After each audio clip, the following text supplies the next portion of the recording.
Chauvigny, le 9 septembre 2020, il est 16h, tout semble calme en apparence. Au centre-ville, quelques barrières indiquent un événement à venir. À l'intérieur de la mairie, une dernière réunion préparatoire à l'arrivée du Tour de France se déroule sans stress apparent. Et pourtant, il s'agit bien de l'œil du cyclone, avant la tempête sportive et médiatique. Que de travail, que d'efforts, que d'imprévus pour permettre à Chauvigny de donner le lendemain, le 10 septembre, le départ de la 12e étape Chauvigny-Saran, une étape de la 3e épreuve sportive la plus regardée au monde. Bon, accueillir une étape du Tour de France à Chauvigny, je ne suis pas persuadé que quand on en parlait au début, les gens nous prenaient un petit peu pour des gens un peu ouin-ouin, quoi. Hein. C'était... Depuis que je suis arrivé à la commune de Chauvigny, j'entends parler du Tour de France vraiment depuis le début. Je sais que c'était une ambition des élus. Cette idée saugrenue, en fait, elle est venue après, c'est 2006, je crois, où on a accueilli à Chauvigny le Tour de l'Avenir. À la fin de cette rencontre avec le directeur du Tour à l'époque, on m'a fait la réflexion suivante. Vous venez de réussir votre purgatoire. Il ne vous restera que le paradis à atteindre. Depuis 7-8 ans, nous avons changé de braquet et nous avons fait une pression, je dirais, quasi constante chaque année pour proposer notre candidature. On entendait effectivement dire depuis 2007 que la mairie travaillait sur ce projet d'accueillir effectivement une étape du Tour de France, alors soit une arrivée, soit un départ. Il faut savoir que chaque année, entre 250 et 300 villes sont candidates pour l'accueil d'une étape. Depuis 2007, vous voyez, 13 ans, c'est quand même c'est long. Accueillir le Tour de France, c'est vraiment un des événements, je pense, les plus fédérateurs qui soient. Pour mettre en valeur un patrimoine et tout un secteur, si je puis dire, c'est la meilleure façon. On essaie toujours de mettre la ville en valeur de façon différente. C'est effectivement, c'est l'accueil du Tour de France, oui, c'est un atout majeur. Ça permet vraiment de mettre un gros coup de projecteur sur la commune. Et donc accueillir une étape, c'est avoir 3 ou 4 heures de partage, de proximité. Ces images sont retranscrites dans 190 pays au monde. Épreuve sportive majeure, couverture médiatique sans précédent, il ne manque plus que la désignation officielle en octobre 2019 pour mettre en mouvement les acteurs de la ville. À la fin du Tour de France 2019, j'ai eu un coup de téléphone de Christian Prudhomme, directement me faisant part, puisque l'annonce officielle du circuit 2020 était le 15 octobre, que nous étions plutôt bien engagés, que ce soit Poitiers pour l'arrivée et Chauvigny pour un départ. On avait entendu quelques bruits de couloir qui semblaient laisser penser que la réponse serait favorable pour l'édition 2020. On a scruté au 15 octobre à la sortie à la télévision du parcours du Tour de France pour savoir si effectivement on était dans la boucle. Où là, évidemment, on a découvert, si je puis dire, officiellement le fait que Poitiers serait une ville d'arrivée et Chauvigny une ville de départ avec l'étape Chauvigny-Saran. Notre réaction a été très enthousiaste parce qu'on s'est dit que c'était un événement qui était très intéressant pour Chauvigny. Quand il l'a annoncé, c'était vraiment, pour nous, c'était quelque chose de formidable. C'est vrai que quand on a appris la nouvelle, il y a 1 an maintenant, ça a été une véritable joie. Hein. Avoir à Chauvigny un départ du Tour de France, ça veut dire que c'est le Graal, quoi. Quand on attend depuis aussi longtemps qu'on est candidat, qu'on aime ça, c'est un peu un rêve de gosse, quoi. Non seulement j'ai eu un sentiment de grande satisfaction, mais aussi un grand sentiment d'émotion parce que... Là, ça a été un jour fort. Voilà. Ça a été vraiment un grand moment et je crois que tout le monde, même ceux qui avaient des doutes, se sont accaparés tout de suite cette manifestation. Donc on sait très bien qu'on n'aura jamais à Chauvigny l'épreuve des Jeux Olympiques. On n'aura jamais un match de Coupe du Monde de foot. Le 3e événement planétaire, c'est le Tour de France. Dès le lendemain, c'est tout de suite réunir l'ensemble des agents de la ville, et en particulier les agents techniques. Effectivement, les élus souhaitaient faire une réunion avec l'ensemble du personnel pour officialiser la bonne nouvelle et puis effectivement dire qu'on aurait notre rôle à jouer dans le grand départ. Dès que la ville nous en a parlé, j'ai mobilisé les troupes du club et je suis très très content parce que tout le monde a répondu présent. 50 sur 70 du club, on ne va pas espérer plus, c'est formidable. L'émotion des Chauvinois n'est pas feinte, pas jouée, elle est bien réelle. Cette désignation unique dans l'histoire de la ville n'est pas le fruit du hasard, mais le fruit mûr d'un arbre qui s'appelle l'amour du sport, et plus précisément l'amour du vélo. Toute la ville semblait attendre cet événement. Je suis évidemment le Tour de France depuis tout gamin. Même quand on est gamin, on regarde le Tour de France, la première chose qu'on va faire en sortant d'une étape de Tour de France, c'est aller prendre le vélo pour faire comme eux. Ça, on l'a tous fait, ça c'est sûr. Ouais. Mon père avait un très grand copain à Chiché, qui chassait, et qui était lui-même ami d'André Darrigade. Et quand André Darrigade venait au moins une fois par an chasser chez le copain de mon père, évidemment, il y avait un passage à la maison Herbert pour boire l'apéro. En étant chauvinois, le coureur préféré quand j'étais enfant, c'était Michel Grain. C'était l'idole. Michel, que j'ai l'honneur de connaître maintenant, c'est quand même quelqu'un qui est fabuleux, quoi. Il a quand même une carrière... Moi j'admire que c'est quelqu'un vraiment de très bien, quoi. Mon père, mon frère, beaucoup de membres de ma famille sont passionnés par le vélo et j'ai jamais cessé de faire du vélo.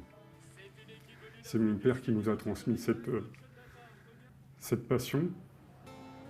Quand j'étais enfant, j'ai dû faire 3-4 étapes, principalement des contre-la-montre. Mon père, en prévoyant les congés, les week-ends, il préférait que ce soit pour un contre-la-montre plutôt que pour une étape en ligne où en 30 secondes, au final, on a déjà tout vu.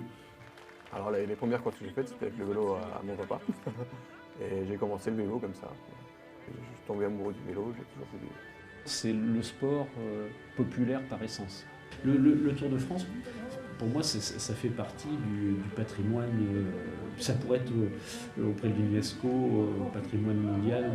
C'est un événement qui va bien au-delà de l'épreuve sportive.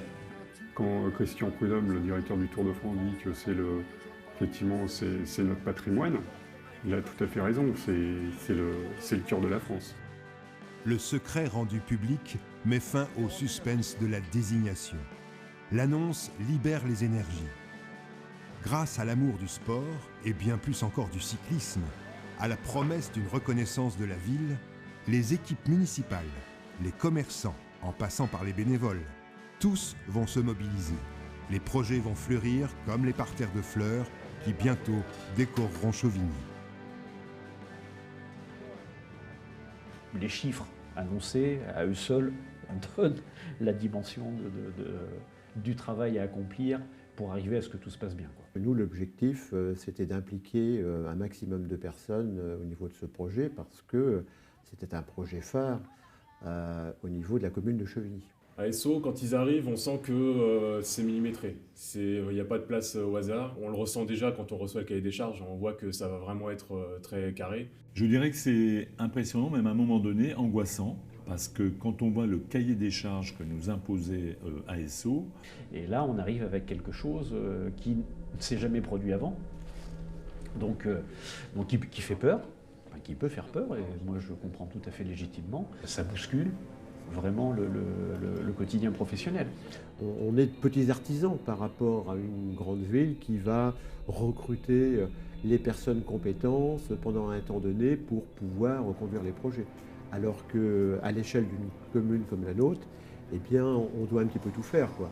Faire avec eux, ça a aussi été un challenge de pouvoir répondre à tout, à l'ensemble de leur cahier des charges, alors que ce soit pour apporter 300 kg de glace sur la ligne de départ, pour mettre en place les évacuations des eaux usées, l'électricité, l'eau dans les différentes zones de vie. On sait que ça va être une grosse galère au niveau de l'organisation.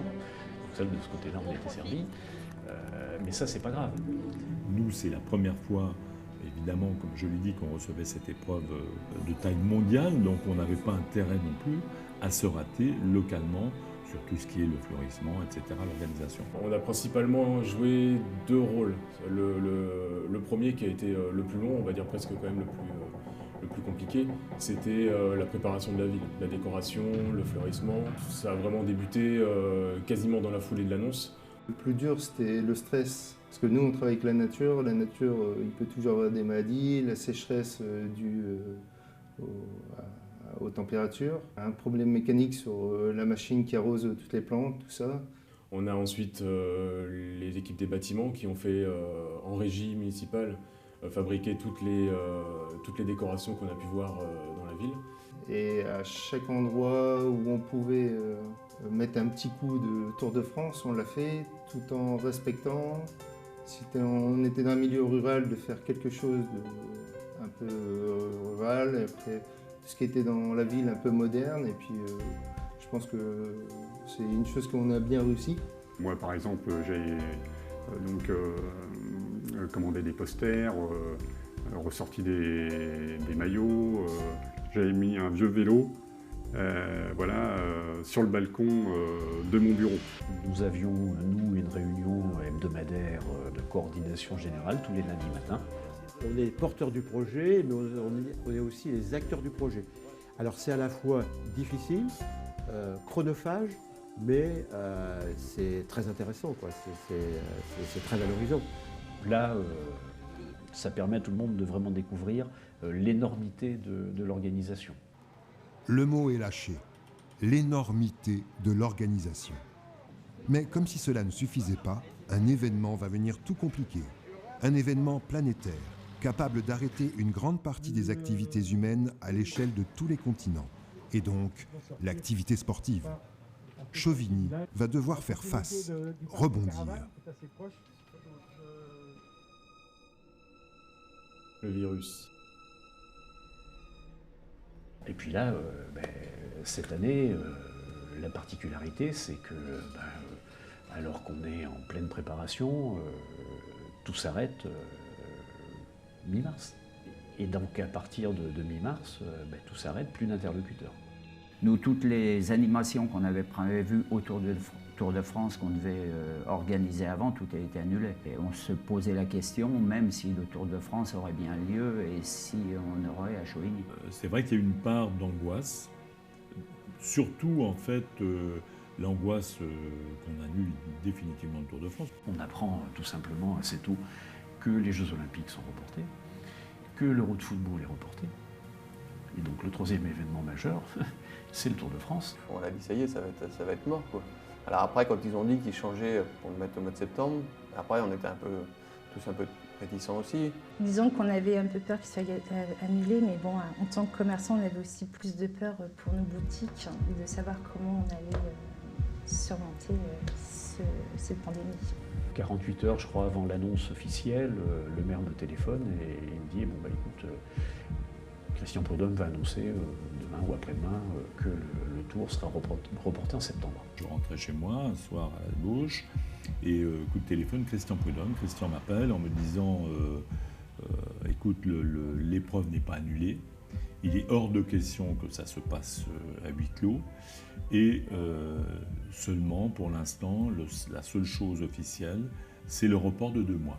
Septembre, c'est à la fois loin, mais à côté de ça, très très proche, au sens où on sait que l'été va arriver, les vacances, et on a des semaines perdues, naturellement pour ça, même si elles comptent dans le calendrier, elles n'existent pas sur le plan de l'organisation et sur la chronologie des événements. Certaines personnes commencent à baisser les bras, je leur dis il faut positiver. Je dirais qu'il y a eu ce petit coup de mou, mais on s'est dit, bon voilà, déjà le tour n'est pas annulé, c'est une bonne chose. On a remobilisé encore toutes les troupes. Je dirais que ça nous a motivés. On s'est accroché à ça pour pouvoir essayer de sauver un peu sauver nos commerces, quoi, en fait. Comment faire quand tout se dérobe sous vos pieds? Lorsque les dates sont repoussées, les événements prévus en amont annulés.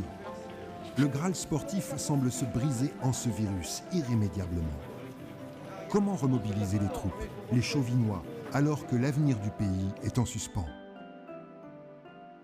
Début juillet, j'ai eu un coup de fil à nouveau de Christian Prudhomme qui me dit écoute, je serai présent pour l'inauguration de la place Raymond Poulidor à Chauvigny. Le facteur vraiment déclenchant, ça a été le 9 juillet, je pense, lors de l'inauguration de la ligne de départ et donc l'inauguration de la place Raymond Poulidor. Au niveau de nos commerçants, à partir du 9 juillet, comme je le disais tout à l'heure, eh bien, ils ont adhéré, ils ont compris que l'événement allait avoir lieu et que c'était un événement unique pour la ville de Chauvigny.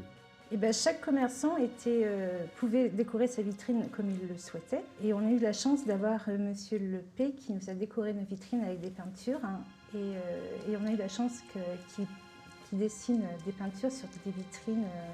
Et tous les jours, on voyait une vitrine décorée et ça faisait chaud, quoi. La mayonnaise a bien pris à ce niveau-là. 1, 2, 3 et plus de 40 commerçants ont d'eux-mêmes décidé de décorer leur vitrine à leurs frais. Là, je me suis senti vraiment dans le jour du départ, dans la manifestation du Tour. Ça nous a d'ailleurs généré beaucoup d'articles de presse, reportages télé, tout ça aussi c'est un point important. L'idée d'avoir le Tour de France, c'est d'avoir un plan média, de travailler sur la notoriété de la ville. Voilà. Et c'est vrai que ça a été un moment très fort, le fait que le directeur soit là, qu'il y avait donc beaucoup de monde, et c'était vraiment très émouvant aussi.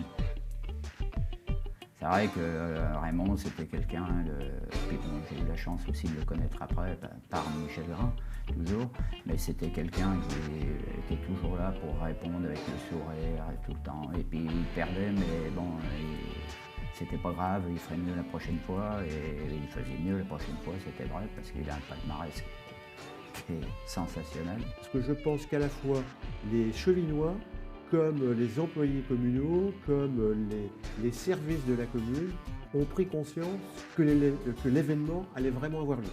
Et donc là, la dynamique s'est enclenchée.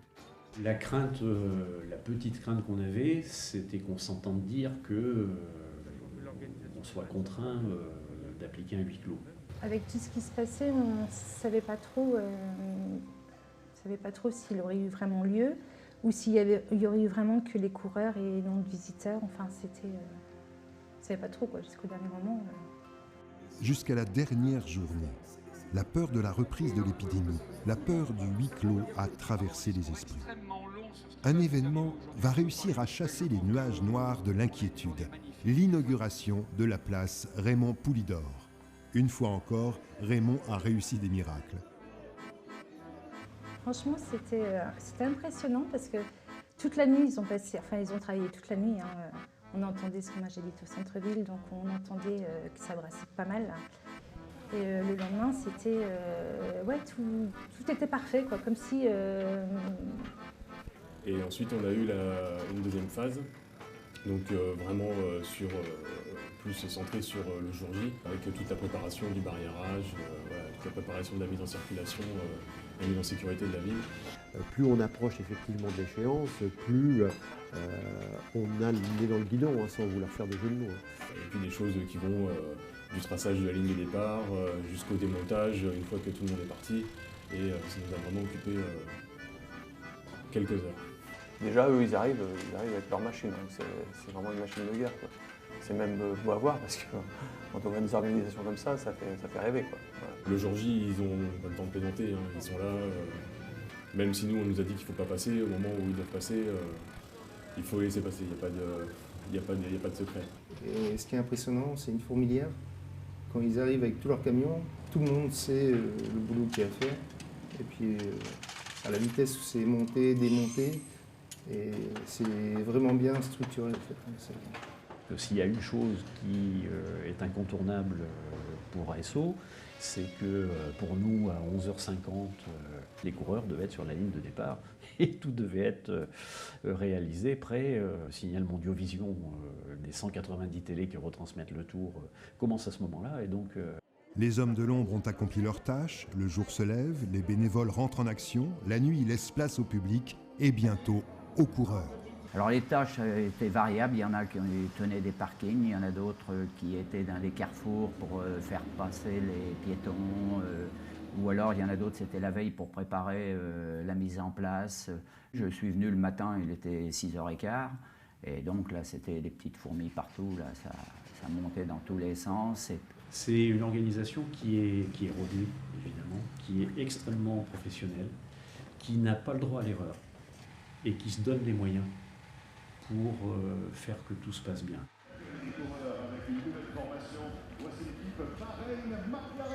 Les bénévoles de Chauvigny vont remplir leur part du contrat avec enthousiasme et détermination. Ils vont être confrontés et entraînés par l'énorme machinerie du Tour de France. Le public peut être accueilli. La fête va battre son plein. Cette fête, la fête va tenir toutes ses promesses. Jeunes et moins jeunes vont communier le temps d'un instant avec les coureurs, croiser leurs regards, guetter leur concentration, avant que ne débutent les choses sérieuses, la plus grande course par étapes du monde. Je m'étais dit que même avec un report, on aura du monde. Peut-être pas tout à fait la même clientèle, entre guillemets, mais quand même. J'ai été énormément surprise de voir le monde qu'il y avait. Ça grouillait dans tous les sens, il y avait un monde phénoménal et je ne pensais pas qu'il y aurait eu autant de monde sur place et là c'était magistral. C'est tellement populaire ce Tour de France que je me disais il y aura quand même du monde. Et oui, cette année encore, des millions de personnes vont se rendre sur le bord des routes, dans le cœur des villes et villages. À Chauvigny, c'est plusieurs milliers de spectateurs qui sont venus voir le Tour. Le Tour de France est bel et bien, encore et toujours, un succès populaire. Comme l'aurait dit Antoine Blondin, le Tour de France est une épreuve de surface qui plonge ses racines dans les grandes profondeurs. Ça a été la fin d'une longue aventure exactement de la façon dont on la voyait. C'est-à-dire qu'on savait que ce serait très rapide, ça a été très rapide, ça a été très intense. Mais en même temps, très peu de place pour la surprise. Tout était vraiment bien carré, bien ordonné, bien préparé. Et puis, ça s'est passé comme on l'espérait. La fierté de pouvoir, de l'avoir connu et de pouvoir l'avoir fleuri, d'avoir fleuri la commune. Tout le monde était impliqué et puis ça s'est bien passé. Quand tout le monde va dans le même sens, généralement, ça se passe bien après. Chauvigny s'est montré aux yeux du monde, ça c'est très bien. Le nom de Chauvigny a été prononcé je ne sais combien de fois toute la journée, la veille peut-être.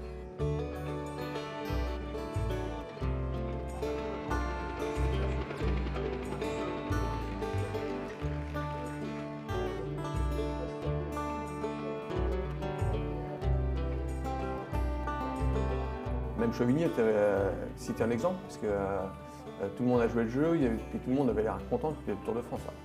Pour la plupart, parce qu'il y a toujours des mécontents, mais la plupart étaient contents. Et je trouve que Chauvigny l'a bien vécu, et ça fait plaisir, quoi. ASO, les représentants et le directeur général d'ASO qui était à Chauvigny aussi, m'a félicité tout l'ensemble de l'équipe pour le travail qui avait été fait. Et ils nous ont dit que jusqu'à maintenant, on était probablement la ville où la décoration était la plus belle. Et voilà. Toutes les photos qui ont pu être publiées sur tous les réseaux sociaux qu'on a pu voir, je pense que le boulot a été accompli. En fait.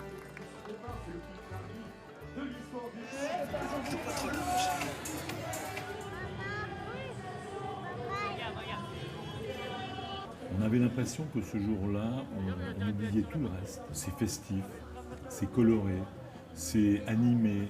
Le public, il sort de chez lui et il peut voir passer des sportifs de haut niveau devant sa porte. Ça restera un moment unique, d'autant plus unique que cet événement s'est déroulé, je veux dire, dans un contexte très particulier, un contexte inconnu. Au moment du Tour de France, on était tous liés, que ce soit les élus, les conseillers, le maire, le service technique et tous ceux qui l'organisaient. Je pense que tous les employés, on n'a vécu qu'une seule chose, c'était pour le Tour de France. Cette journée était extraordinaire, enfin pour moi, c'est mon ressenti. on était derrière les barrières, les coureurs passaient devant nous, quoi, ils pouvaient même discuter avec nous. Et ça, je pense qu'il y a que dans ce sport-là, au niveau professionnel, qu'on arrive à trouver les coureurs qui sont comme ça, aussi près des gens, quoi. Je dirais que c'était prenant, grandiose et soulageant. Parce que malgré tout, on ne peut pas s'empêcher de soulager une fois que c'est passé. Ah ben, c'était une fierté, hein, surtout originaire du Nord. Et puis montrer le boulot que j'ai pu accomplir à Chauvigny et que ma famille a pu le voir. Voilà, c'était une fierté aussi. Je n'avais pas au départ, c'était un rêve. Après, c'était féerique. Et puis, comment vous dire ça à la fin?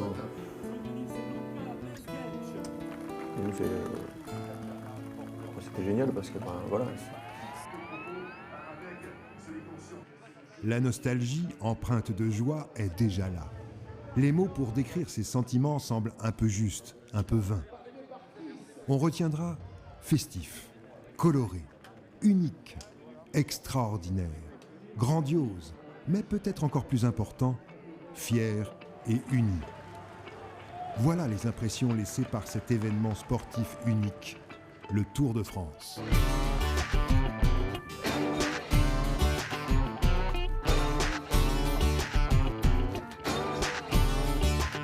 I'm not faster than a bullet. I'm not stronger than a train. Ain't got nothing in my pocket. You would search in vain. I won't take out